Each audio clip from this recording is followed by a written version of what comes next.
बिस्मिल्लाहिर्रहमानिर्रहीम। खातिन हज़रात, मैं हूँ अख्तर अब्बास और आप सबको मेरा सलाम पहुँचे। ये जो आपके सवाल होते हैं, बुनियादी तौर पे अगर सेगमेंटेशन की जाए तो उस मुख्तलिफ सोसाइटी में जहाँ जहाँ मुख्तलिफ तरह की फीलिंग होती है, दुख होते हैं, सुख होते हैं, परेशानियाँ होती हैं, तो उसी का इजहार होता है। इनमें से कभी कभी ऐसा भी होता है कि बाकी लोगों के लिए उसमें इंफॉर्मेशन होती है और उसमें सबक भी होता है। कभी कभी ऐसा होता है कि आप सुन के मुस्कुराते हैं कि यार ये भला क्या बात हुई।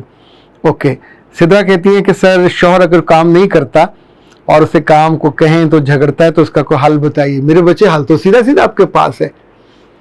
वो काम नहीं करता तो आप उसे समझाते हो, इसका मतलब है आपको समझ है, तो आप काम करना शुरू कर दीजिए। या तो रिश्ता चलेगा या नहीं चलेगा। तो अगर एक आदमी आपकी ज़िंदगी में आ गया है, सुस्त है, काहिल है, निकम्मा है, कामचोर है, ओके, तो या तो मियाँ रहेगा या नहीं रहेगा। तो अगर उसको अपने मियाँ रखना है, उसके साथ जुदाई नहीं डालनी, तो फिर खुद काम करना शुरू कर दीजिए। ये ज़िंदगी है, इसको प्रैक्टिकली ही हल निकालना पड़ेगा। आप उससे लड़ते रहोगे, उसका सर फाड़ोगे, वो आपका सर फाड़ेगा, फिर एक बुरी कैफियत के बाद दोनों आप अलग अलग हो जाओगे। तो ये तो कोई अच्छा काम नहीं है।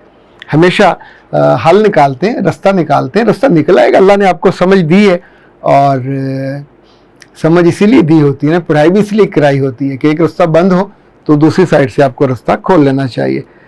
सरवत कहती हैं कि भाई बिल्कुल सच कहा आपने, अपने सगे लोग भी लूटते हैं और मैं भी मेरे शौहर के जाने के बाद इस दुख का शिकार हुई हूँ। अल्लाह आप पे बेटा रहम करे। आतिफ कहती हैं अमेजिंग वीडियो। राजिया कहती हैं नाइस। और उज़े एहसन कहती हैं कि सर, आजकल शादीशुदा ख़वातीन को जिस तरह इस्तेमाल किया जा रहा है, मालदार ख़वातीन को उनके पैसे की वजह से लड़के फंसा लेते हैं और बाद में ब्लैकमेल करते हैं, इस पर वीडियो बनाइए, वो कैसे बचें। मेरे बच्चे, अजीब अहमकाना सा सवाल नहीं है। यानी ये दौलतमंद लड़कियां भी हैं, मालदार भी हैं, अक्लमंद भी हैं, और कम अकल इतनी है कि जिस जाहिल का जी चाहे इनको फंसा ले। तो ऐसी जहालत की मारी हुई लड़कियों को तो फिर जगह जगह शिकार बनना चाहिए। अगर अल्लाह ने आपको हुस्न दिया तो उसकी हिफाजत करनी चाहिए। अल्लाह ने आपको इल्म दिया तो उसे इस्तेमाल करना चाहिए। अल्लाह ने दौलत दी है तो उसको फिर बढ़ाना चाहिए, उसकी हिफाजत भी करनी चाहिए, उसकी इज्जत भी करनी चाहिए और उसको बढ़ाना भी चाहिए। और अगर आप बिल्कुल थोड़े हुए हैं तो जो नकम्मा, नाकारा, थोड़ा सा खुश शक्ल आदमी आपकी तरफ आता है और आप बेवकूफ़ बन जाते हैं, ये जानते हुए भी कि वो आपके लिए राइट मैन नहीं है। Right man for the right job, ये सिर्फ मुहावरा नहीं है। जो शादी है ये दुनिया का बहुत बड़ा टास्क है, बहुत बड़ी असाइनमेंट है। तो जो लड़का आपके लेवल का भी ना हो, ज़िम्मेदार भी ना हो और ठीक से ज़िम्मेदारी को उठाने पे तैयार भी ना हो, और आपको जल्दी पता चल जाता है जब वो मुफ्त में तोहफे लेते हैं और ख़र्चा करते हैं और फिर आपको बेवकूफ़ भी बनाते हैं। तो किस हकीम ने कहा है कि दूसरे लोगों को बेवकूफ़ बनाने की इजाज़त दे? डोंट लेट द पीपल, आपके साथ वो खेलेंगे तो आप अलाउ करते हैं ना, तो don't let the people allow to play with you. और आपके जज्बात के साथ, आपके जिस्म के साथ, आपकी रूह के साथ, आपके पैसे के साथ बाद में किसकी मदद लेंगे? वो तो फिर आपको वॉमिट करके चले जाएंगे। तो अक्लमंदी उनकी है, वो चालाकी है, उनकी मक्कारी है, हमाकत आपकी है। तो वो सारी ख़वातीन या लड़कियां या ख़वातीन जो समझती हैं कि दौलत की वजह से वो कुछ को वफादार बना लेंगी, वो मुश्किल हो जाता है। ख़ानदान ही आपके साथ काम आता है। किसी लड़के को जिसका हसब नसब का भी पता ना हो तो फिर आपको दुख ज़्यादा मिलता है। फरहीन कहती है सर, बहुत अच्छी मालूमात आपने हमें दी, बहुत शुक्रिया बेटा। द चेफ कहते हैं कि सर आपकी बातें बहुत अच्छी थी, बहुत सीखा। और पायरा अतीक कहती है सर, मेरे 2 बच्चे हैं, दोनों ही ऑटिस्टिक डायग्नोज्ड हैं, हम और बच्चे लेना चाहते हैं, क्या करें? बेटा मेरी तो माने तो बिल्कुल ना लीजिए, इसलिए कि आप दोनों के अंदर प्रॉब्लम है और एक दफ़ा नहीं 2 दफ़ा आप ये तजर्बा कर चुके हो, तो अपने आप को मज़ीद आजमाइश में ना डालें या अपनी ट्रीटमेंट कराइए, वरना आजमाइश में डालेंगे तो ज़ाहिर है جو رزلٹ قدرتی طور پہ ایک چیز میں ڈیفیکٹ ہے تو آگے بھی اولاد اسی طرح کی آئے گی۔ نورین کہتی ہیں سر اللہ آپ کو بہت اجر سے نوازے، آپ ہماری زندگی میں آسانی کر دیتے ہیں۔ سر گزارش یہ ہے کہ ہم 5 بھائی ہیں، 4 بہنیں ہیں، میرے بھائی کا گھر بہت بڑا ہے، لیکن جب ہم بہنیں جاتی ہیں تو سب بھائی کہتے ہیں کہ تم لوگ ایک ساتھ نہ آیا کرو، اور چھوٹا بھائی کہتا ہے کہ صبح میں اور شام میں چلے جاؤ، کیا ہم ان لوگوں کے گھر جانا چاہیے؟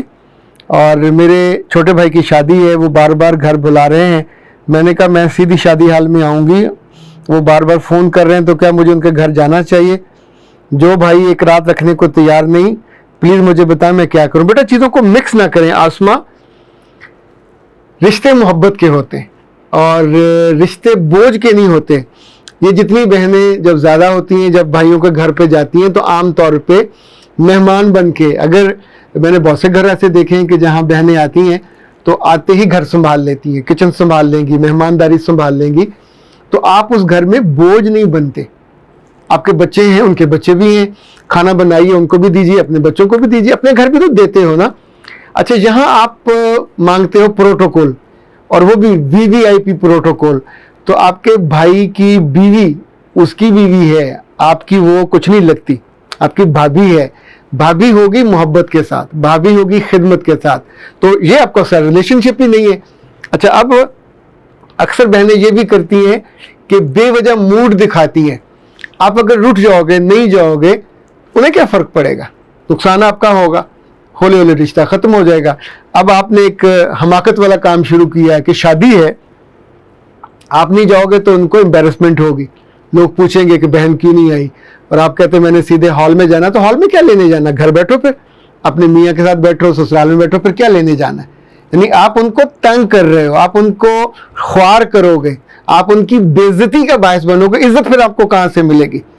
عزت ان کو ملتی ہے جو عزت میں شریک ہوتے ہیں، بہنیں ہوں یا بھائی ہوں۔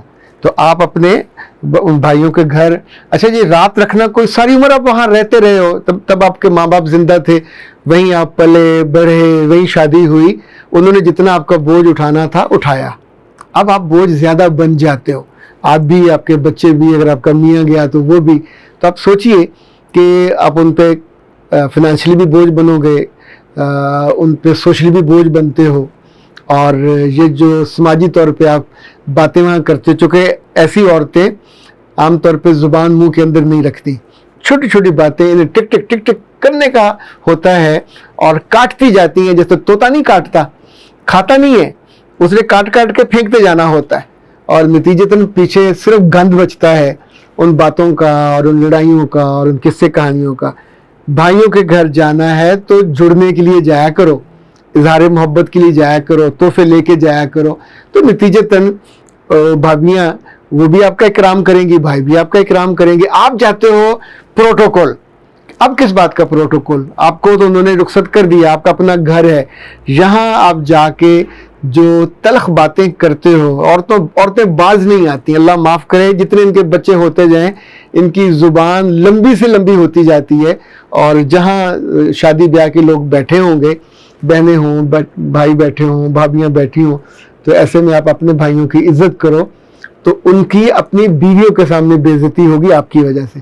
اگلی دفعہ وہ کہیں گے نا تم کیوں آ جاتی ہو، آیا کرو، سلام دعا کر کے چلے جایا کرو۔ تو اس میں غصہ کرنے یا غصہ کھانے یا غصے میں کھولنے کی بجائے اپنے طرز عمل کو ٹھیک کر لیجئے، کر لیں گے تو فائدہ ہے، ورنہ تو یہ ٹوٹ گئی تڑک کر کے یہ جو رشتے وقت کے ساتھ ساتھ بالکل بے وقت ہو جاتے ہیں، جب ان میں محبت اگلے پہ بے عزتی کا باعث بن جاتا ہے، ان کے رشتوں پہ خواری کا باعث بن جائے، تو پھر رشتے باقی نہیں بچتے۔ اختر عباس کو دیجیے اجازت، السلام۔